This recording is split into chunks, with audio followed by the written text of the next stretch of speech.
안녕하세요. 오늘도 당신의 밤을 포근하게 안아드릴 세상 모든 인생사 사연 라디오입니다. 하트 2번을 누르면 사연이 시작됩니다. 요즘 집안일, 예전처럼 가족끼리니까로만은 안 되죠. 오늘 사연은 시어머니의 솔직한 기록입니다.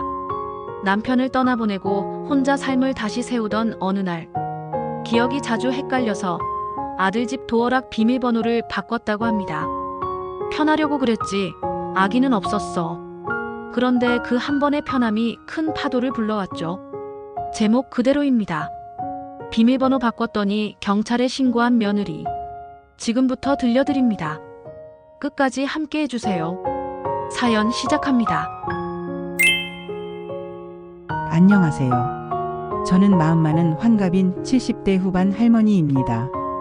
남편이 세상을 떠난 지 1년이 채 되지 않았고요.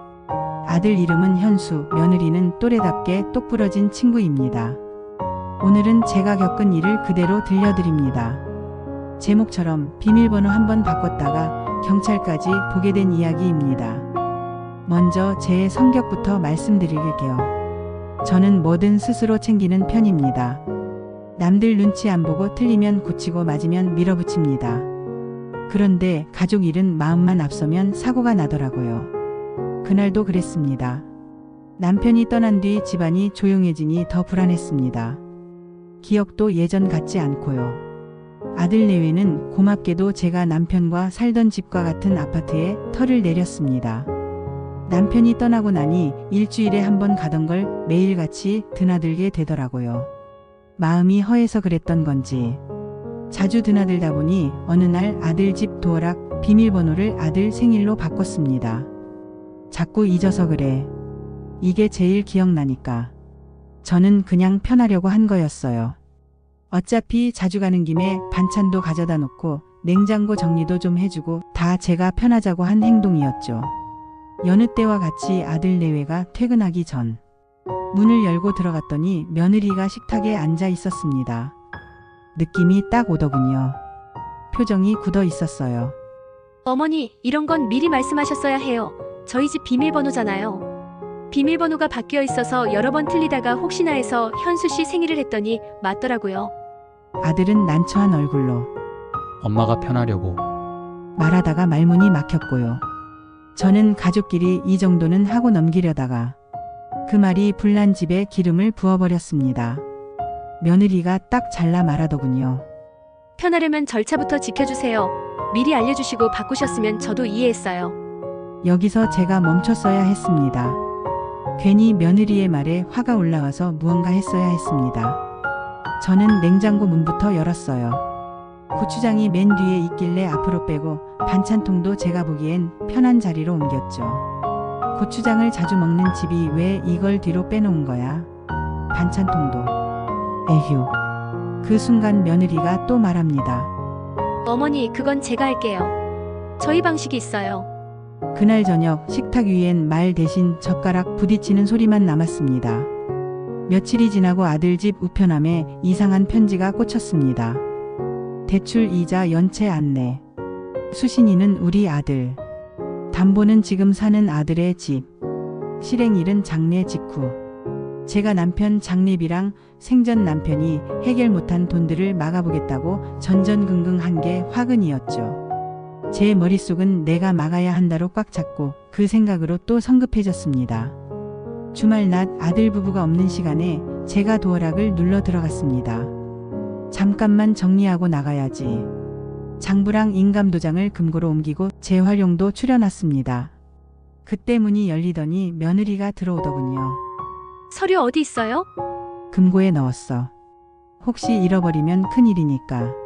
어머니, 허락 없이 들어오지 말아주세요. 아버님 돌아가시고 무슨 마음이신지는 알겠는데 자주 오시니 제가 너무 힘들어요. 그리고 이렇게 무단으로 들어오시는 건 불법이에요. 신고해도 이상할 게 없다고요. 가족끼리 신고가 어딨어라는 말이 목구멍까지 올라왔고 며느리에게 큰 소리로 소리치고 말았습니다. 황당한 듯한 표정의 며느리와 난감한 아들. 결과는 바로 왔죠. 얼마 뒤 복도에 경찰이 섰습니다.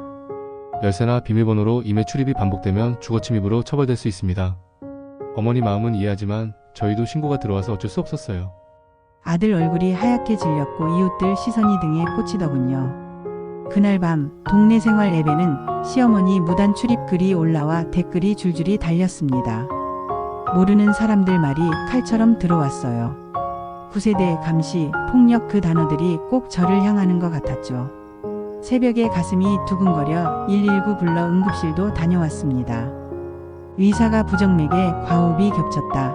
스트레스 줄여라 하더군요. 병상에 누워 있으니 생각이 정리됐습니다. 그래, 감정으로 붙으면 끝없이 치고받는다. 퇴원해서 집에 오니 남편이 생전에 쓰던 작은 노트가 나왔습니다. 남아있는 노트 첫 장에 제가 크게 적었습니다. 비밀번호 공유 금지. 아들 집 방문 전 문자나 전화. 100만 원 넘는 돈 문제는 사전상해. 말이 세지면 하루 쉬고 다음날 다시 얘기. 그날 저녁 제가 먼저 아들 부부를 불러 종이를 펼쳐놓고 말했습니다. 내가 실수했다. 이제부터는 이 종이대로 하자. 내가 주도해서 만들었다. 너희가 더 넣을 거 있으면 지금 말해라. 며느리가 한 줄을 더 보탰습니다. 집에 찾아오시기 전에 오늘 가도 될지 먼저 연락해 주시는 거 꼭 지켜주셨으면 좋겠어요. 저는 바로 좋다라고 했고 셋이 동시에 서명했습니다. 사진 찍어 가족방에 올리고 제목을 우리 집 약속 1호라고 붙였습니다. 그 사이 49제를 앞두고 또 부딪혔습니다. 제사상을 어디에 차릴지요. 저는 생일을 챙기는 것도 너희 집에서 했으니 제사도 너희 집에서 하자고 했고 며느리는 이웃 민원 있고 냄새 문제도 있다. 어머니 댁에서 하시고 저희가 가겠다 했습니다. 그때 예전 같으면 남편 제사인데 하고 목소리가 커졌을 겁니다. 하지만 저는 바로 정리했습니다. 좋다. 내 집에서 한다. 대신 쓰레기, 설거지, 바닥 정리는 너희가 맡아라. 나는 음식한다. 끝. 싸움 없이 지나갔습니다. 제사 끝나고 아들이 작은 목소리로 엄마, 고마워라고 했는데 그 한마디가 오래 남더군요. 아들이 참 바보 같다는 생각이 들면서도 며느리가 부럽기도 했습니다. 우리가 새댁이었던 시절에는 아들들이 이렇게 하면 아주 큰일 나는 일이었지요. 요즘 남편들의 생존 방식이 낳아준 엄마의 속은 썩일지라도 아내들에겐 좋겠다 싶었어요. 회에 소란스러웠던 시간을 보내던 중 아들 내외 거처와 가까우면 나도 모르게 자주 찾아갈 것만 같다는 생각이 들었습니다. 동네 부동산에 찾아가 혼자 살만한 작은 집을 찾아보기 시작했어요. 결혼을 하기 위해 친정엄마 품을 떠난 후 나에게 두 번째 독립이었습니다. 집을 정리하며 남은 돈으로 해결해야 했던 남편의 흔적들도 처리하고 아들이 받았던 대출도 상환해 주었죠. 어느덧 이삿날 며느리가 손잡이 부러진 냄비를 들고 묻더군요. 어머니, 이 냄비 버릴까요? 평소였으면 내 살림인데 아까워서 가져간다고 했을 텐데 저는 바로 버리자 했습니다. 무거운 건 줄이고 간단하게 살자. 이게 제 새 인생 슬로건이 됐어요. 70이 넘어 시작된 제 독립 생활은 제 방식대로 꾸려나가기 시작했습니다. 월요일 가계부, 수요일 정리데이, 금요일 병원 예약, 토요일 반찬데이. 주 1회 아들이 장을 보며 가져다 준 식자재로 반찬을 만듭니다. 그러고 사진 찍어 가족방에 올리고 한 줄 남깁니다. 이번 주에 미역 줄기볶음 했는데 너희도 먹을래? 잔소리는 줄이고 기록을 남기니 싸울 일이 줄어들었습니다. 명절 앞두고 과일 상자를 들고 갔을 때도 그랬습니다. 문 앞에서 손이 비밀번호 버튼으로 갔지만 바로 내렸어요. 톡부터 보냈죠. 문 앞에 과일 두고 간다. 안쪽은 너희가 들여라. 과일을 두고 등을 돌리니 화들짝 문이 열리는 소리가 들립니다. 문이 열리고 며느리가 멋쩍은 듯 웃으며 어머니, 그래도 얼굴은 보고 가시지 그래요. 라고 했고 저는 나는 여기까지 배달한 거야 라고 말했습니다. 그 짧은 대화 하나로 하루가 아주 조용해졌습니다. 한 달에 한 번 병원 정기검진에 이번에는 며느리가 같이 가게 되었습니다. 병원 대기석에서 약 먹을 시간과 식단을 함께 정리했습니다. 제가 그날 신고한 일 아직 마음에 남는다고 말하니 며느리가 어머니, 정말 죄송해요. 저도 너무 예민했었고 예의 없었어요. 죄송합니다. 라고 하더군요. 저는 맞다. 서로 조심하는 게 예의지. 다시는 이런 일 없게 노력하자라고 했습니다. 이것도 배운 겁니다. 말이 세졌을 땐 하루 쉬고 다음날 짧게 사과하기.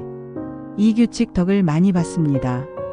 집안 사소한 것들도 눈에 보이게 만들었습니다. 세탁기 시간, 분리수거 요일, 냉장고 통 위치를 크게 적어 붙였죠. 세탁기는 오후 3시 이후, 분리수거 수요일 밤, 통은 라벨대로.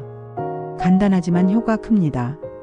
나 혼자 사는 거지만 규칙대로 사는 게 참 중요하더라고요. 어느 저녁 아들한테서 문자가 왔습니다. 엄마, 오랜만에 엄마 밥 좀 먹고 싶네.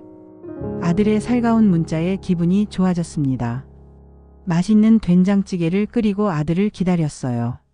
아들, 두 여자 때문에 가운데서 힘들지? 너는 둘 다 사랑하는데 둘 다 무섭기도 할 거다. 그래서 내가 규칙을 만든 거잖니. 같이 잘 지내려고. 아들이 고개를 끄덕이며 잠깐 울었습니다. 울음은 길지 않았고 그날 저녁은 참 포근했습니다. 토요일 반찬 데이에는 며느리에게 먼저 물어봅니다. 이번 주 반찬 단호박 멸치볶음 오이지. 며느리가 답이 옵니다. 어머님, 저는 게장 담았는데 가져다 드릴까요? 번거롭지만 이 방식이 좋더군요. 내 방식대로가 아니라 서로 의사를 먼저. 싸움이 줄어듭니다. 올 겨울엔 김장도 같이 하기로 했습니다. 남편이 살아있을 땐 우리 부부가 해서 아들에게 나누어 주었지만 이제 저도 혼자 하기엔 힘들고 며느리도 같이 하고자 하더라고요. 크게 간섭하지 않기 위해 김장 전 저는 기준만 잡아줬어요. 절임 8시간, 헹굼 3번, 물기 빼기 2시간, 버무리기 1시간. 우리 며느리도 언젠가는 시어머니가 될 텐데 제가 좋은 귀감이 되었으면 하는 생각이 들었습니다. 첫눈깨비가 날린 밤, 가족방에 이런 글을 올렸습니다. 첫눈이 옵니다. 우리 가족 사랑해요. 답이 바로 달렸습니다. 어머니, 감사하고 사랑해요. 짧은 말이 허전한 제 마음에 큰 위로가 됐습니다. 이제 제 이야기를 들으시는 분들께 제 교훈을 드리고 마무리하려 합니다. 어렵게 돌려 말하지 않겠습니다. 저는 이 일 겪고 이렇게 바뀌었습니다. 하나, 비밀번호는 정이 아니라 경계입니다. 가족이어도 집에 찾아가기 전에 약속을 잡아봅시다. 그게 젠틀한 시어머니가 되는 길입니다. 둘, 내 자식은 심판이 아닙니다.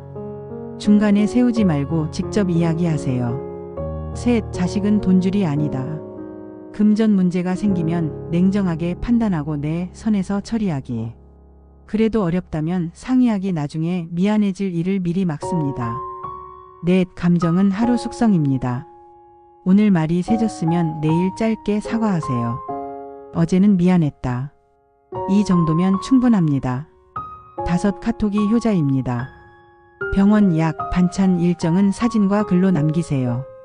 기억은 틀려도 기록은 남습니다. 여섯, 당연한 건 없습니다. 고맙다, 고생했다 이 말이면 만사가 잘 풀립니다. 일곱, 덜어내야 오래 갑니다. 낡은 냄비처럼 미안함도 내려놓으세요. 그땐 몰랐다. 이제는 다르게 하겠다. 인정이 어렵지만 나이 들수록 필요하다고요. 여덟, 건강이 제일 먼저입니다. 이상하면 119 병원 약 시간 철저히. 건강이 무너지면 관계도 함께 무너집니다. 아홉, 며느리는 딸이라는 마음 대신 내가 친정엄마 같은 시어머니가 되도록 노력하자. 그러면 며느리도 딸처럼 예쁜 투정을 부리지 않을까요? 제 사연 제목은 비밀번호 바꿨더니 경찰에 신고한 며느리지만 진짜 제목은 이겁니다. 당연한 건 없다. 표현할수록 우리 집은 화목해진다. 저는 이제 먼저 물을 줄 아는 할머니입니다. 사탕 하나라도 먹을래? 물어보지 않고 건네지 않습니다. 사탕을 못 먹는 환자일 수도 있기 때문이지요. 좋은 것도 상대가 원하지 않으면 결코 좋은 게 아니더라고요. 이 사연을 들으시는 분들도 꼭 한번 마음에 새겨보셨으면 좋겠습니다. 그게 제가 배운 전부입니다. 감사합니다.